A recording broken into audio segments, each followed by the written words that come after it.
One rancher helped a beautiful dying Apache girl. Then 49 gunmen rode in. Arizona Territory, summer of 1874. The sun burned like hellfire over the parched land. The wind carried more dust than mercy, and every creature, man or beast, struggled to survive. The rivers had all but dried up, and even the cacti looked tired. Colt McAllister lived alone, tending to a patch of scorched land he called a ranch. Once he had a wife, a future, a dream of raising horses and children. But the war took everything. His wife died in childbirth. The baby didn't survive either. Since then, Colt spoke to no one unless he had to.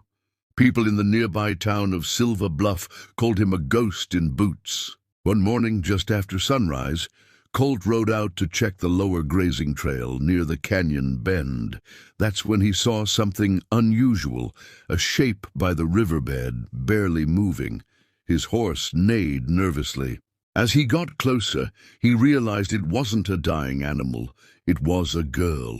She lay face down in the dirt, blood soaking her buckskin dress.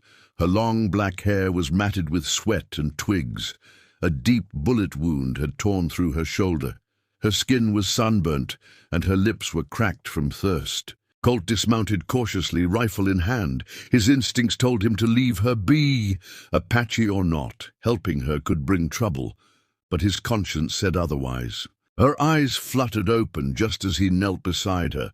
She tried to crawl away weakly. "I ain't here to hurt you," he said in a low voice. "You're gonna die out here if I don't help." She tried to speak but fainted. Colt picked her up, light as a feather, and laid her across his saddle. The ride back was slow. He kept watching the horizon, fearing she might be followed. Bringing her into his home meant taking a side, and in the West, sides could get you killed. Back at the ranch, he laid her on his bed and cleaned the wound. It was bad, infected and deep. He boiled water, poured whiskey on the torn flesh, and stitched it with trembling hands. She moaned once, then passed out again. The next 3 days were a blur. She burned with fever, muttered things in Apache, sometimes cried out in fear. Colt stayed by her side, changing her bandages, cooling her forehead, whispering calm words he didn't even know he still had in him. On the 4th day she opened her eyes. "You saved me," she whispered, her voice rough. Colt gave a nod. "You've been shot. I had to dig the bullet out."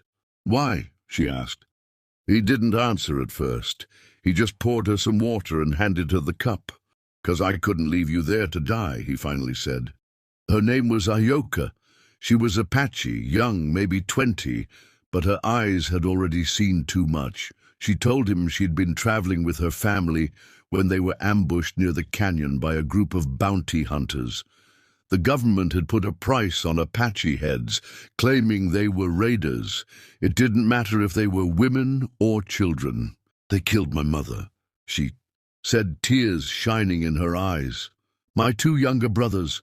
I ran. They shot me in the shoulder. I fell in the river and drifted. I don't remember anything after that." Colt clenched his jaw. He'd seen enough death in the war, and enough injustice since. He didn't trust the government. He didn't trust bounty hunters. And he sure as hell didn't trust Kane Brody, the marshal in Silver Bluff, known for killing first and asking questions never. As the days passed, Ahyoka got stronger. She insisted on helping around the ranch. She fed the chickens, mended her torn dress with one of Colt's old shirts, and even helped reshoe one of the horses. Colt found himself watching her more than he meant to, how she moved, how her smile appeared like sunrise after a storm. They didn't talk much, but when they did, the silence between their words said more than speeches ever could. One evening they sat on the porch, watching the sun bleed over the desert hills. "You don't talk much," Ahyoka said softly. Colt shrugged. "Ain't much to say." She smiled. "But you listen." That night, as the stars blinked into the black sky, Colt felt something he hadn't felt in years. Peace. Maybe even hope. But peace never lasts in the West. The next day, just before sundown, the earth began to tremble. Not from thunder, from horses. Colt stepped out, squinting into the horizon. A dust cloud rolled in like a storm, dozens of riders, at least 50. But not just any men, these were bounty riders. And at their head rode Marshal Kane Brodie with his trademark black coat and silver star. Colt's heart sank. Kane pulled up his horse and tipped his hat, smiling like a snake. "Well, I'll be damned, Colt McAllister. Didn't think you had it in you." Colt said nothing, but his grip on the rifle tightened. "We got word you've been harboring a redskin fugitive. Pretty little thing, wounded in the shoulder. Ring any bells?" Colt's jaw locked. "She ain't a fugitive. She's a victim." Kane laughed. "You've gone soft. War must have broken more than just your spirit." A few of Kane's men laughed behind him. The others simply stared, cold-eyed, waiting for an order. "You gonna hand her over," Kane said, "or do we gotta come take her?" Colt looked past Kane, counting at least 49 riders, all armed. He could feel a yoker standing behind him, watching silently. Colt raised his voice just enough for them all to hear. "You want her, Kane? You'll have to ride through me." Kane raised an eyebrow. "Just you?" Colt didn't blink. "That's all it'll take." For a moment, the desert went silent. The wind stopped. Even the horses seemed to sense something was about to break. "And then," Kane smiled again, "we'll be back by morning," he said, "and when we ride in, we won't be knocking." He turned and galloped away, his army following in a thunder of hooves. Colt stood still as stone, rifle in hand. A yoker stepped beside him. "They'll kill you." Colt didn't turn. "Maybe," he said, "but I won't." The sun hadn't yet risen. A cold silence blanketed the land, broken only by the occasional whinny of a nervous horse. Colt McAllister was already up, loading his rifles by lantern light. He'd cleaned every weapon he owned, 2 Winchesters, a pair of old Navy Colts, and a sawed-off shotgun he hadn't touched in years. This wasn't about surviving, it was about making a stand. In the corner, a yoker braided her hair, her expression calm but determined. She had already fletched arrows, sharpened her grandfather's old hunting knife, and strapped on leather moccasins. She wasn't just preparing to run. She was preparing to fight. "You should hide," Colt said, not looking up. "I've been hiding all my life," a yoker replied. "I'm done." Colt glanced at her, nodding slowly. "Then we do this together." Just before dawn, a dust storm rose on the horizon again, just as Kane Brodie had promised. They came in formation this time, 49 riders, guns glinting in the early light, their silhouettes black against the rising sun, like ghosts of vengeance. Marshal Kane Brodie rode at the front, eyes full of fire. He raised a fist and brought the riders to a halt about 100 yards from the ranch. Kane looked around at the hills, the barn, the water troughs. He knew this wasn't going to be easy. He also knew he didn't care. "McAllister," he shouted, "you had your chance." Colt stepped forward from behind the corral gate, rifle across his chest. "This land's mine," he called back. "You ride in here, you'll bleed here." Kane chuckled darkly. "Then let's get to bleeding." He drew his revolver and fired a shot into the air, the signal. Chaos erupted. Gunfire lit up the morning like lightning. Colt dropped to one knee and fired, hitting a rider square in the chest. A yoker, already in the rafters of the barn, loosed an arrow that struck another man off his horse. Her aim was sharp, her hands steady. The traps Colt had set worked perfectly. Hidden tripwires sent one horse tumbling, throwing its rider into a fence post.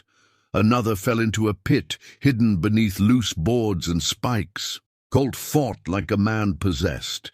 Years of grief poured out through every pull of the trigger. He moved fast, switching positions, reloading and firing again. Every time a rider got close, he put them down. And yoker fought like the wind, appearing, striking, and disappearing again. She moved across the roof of the barn, arrows flying, then slid through a window to strike a man sneaking in through the back. For over 30 minutes it was war. Bodies littered the dry ground. The ranch was a battlefield. But then Kane's riders began to falter. The fearless marshal had lost 20 men already. The others hesitated. This wasn't what they signed up for. They came for a bounty, not a massacre. Kane growled, "Keep firing, damn it! They're just two people." But they weren't just two people, not anymore. They were a force. Still, Kane was not done. He charged toward the house, guns blazing, shouting curses. He reached the porch and kicked the door open, only to be slammed back by a shotgun blast that tore through the wall beside him. Colt stepped out, face cut and bloody. "You want her? You gotta go through me!" Kane fired. Colt fired back. The two men circled one another like wolves. The air was thick with gunpowder and rage. "You're fighting for a savage girl!" Kane shouted. "They killed our people!" "No," Colt said through gritted teeth. "You killed hers." Kane lunged. The two collided, wrestling, fists flying. The guns clattered to the ground. Kane slammed Colt into a beam, but Colt head-butted him hard, then grabbed a broken board and swung it into Kane's ribs. A yoker appeared behind them, arrow-notched, ready to end it. But Colt raised his hand. "No!" He picked up Kane's revolver and leveled it. "Your law ends here," he said. Kane snarled, blood pouring from his nose. "Then do it." Colt hesitated for a long moment, then lowered the weapon. "You ain't worth it." He turned away. Kane spat blood and reached for his boot knife. A gunshot rang out. A yoker had fired from behind.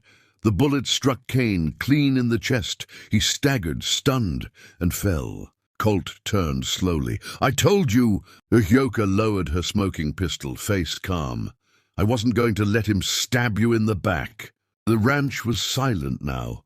The surviving riders, what few were left, turned and rode away, not a single one looking back.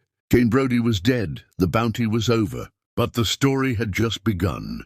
Days later, the news spread quickly across Arizona. One rancher and an Apache girl had stood against 49 armed riders. They had survived.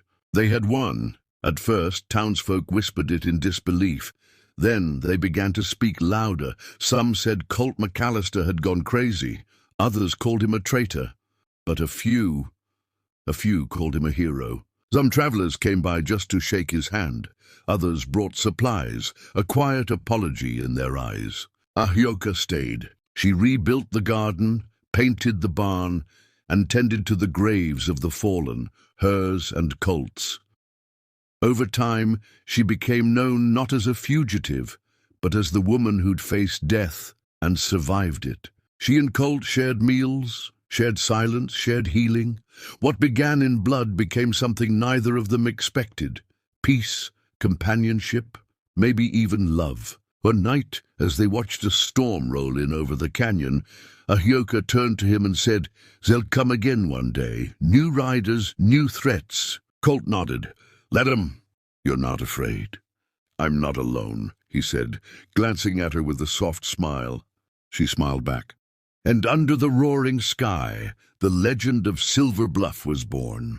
Not from power, not from guns, but from the hearts of two broken people who stood when no one else would.